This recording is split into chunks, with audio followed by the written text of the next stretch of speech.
दक्षिण भारत के श्रीरंगम में एक साधारण व्यक्ति रहते थे जिनका नाम था धनुर्दास। धनुर्दास एक कुशल योद्धा थे और धनुष बाण चलाने में निपुण थे। लेकिन उनकी सबसे बड़ी विशेषता यह थी कि वे ठाकुर जी श्री रंगनाथ स्वामी के अनन्य भक्त थे। उनकी भक्ति इतनी गहरी थी कि ठाकुर जी स्वयं भी धनुर्दास को अपना प्रिय मानते थे। धनुर्दास का जीवन सरल और धर्ममय था। वे हर सुबह श्री रंगनाथ मंदिर में जाते और ठाकुर जी की आराधना करते। उनका विश्वास था कि संसार के सभी सुख दुख ठाकुर जी की कृपा से आते हैं। एक दिन धनुर्दास मंदिर में आरती कर रहे थे। तभी उनके मन में एक विचार आया, क्या ठाकुर जी सचमुच मेरे प्रेम को महसूस करते हैं? क्या वे मेरी भक्ति से प्रसन्न हैं? ठाकुर जी, जो अपने भक्तों के मन की हर बात जानते हैं, ने धनुर्दास की परीक्षा लेने का निश्चय किया।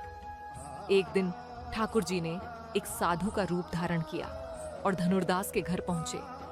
साधु ने कहा, धनुर्दास, मैं भूखा हूं, क्या तुम मुझे भोजन दोगे? धनुर्दास ने तुरंत साधु का स्वागत किया और उन्हें स्वादिष्ट भोजन कराया।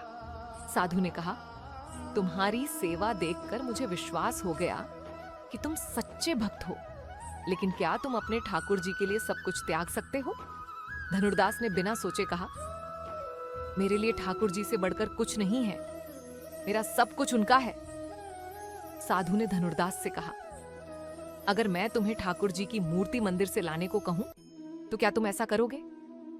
यह सुनकर धनुर्दास हक्का बक्का रह गए। उन्होंने कहा, ठाकुर जी तो मंदिर में सबके पूजनीय हैं, मैं उन्हें कैसे ला सकता हूं? साधु मुस्कुराए और बोले, यह सिर्फ तुम्हारे समर्पण की परीक्षा है।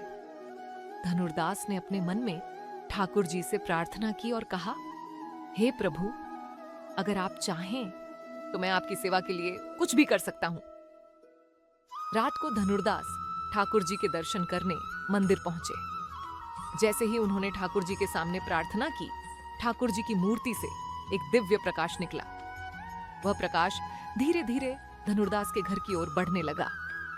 धनुर्दास घबराए हुए घर लौटे तो देखा कि ठाकुर जी की मूर्ति उनके घर में विराजमान थी।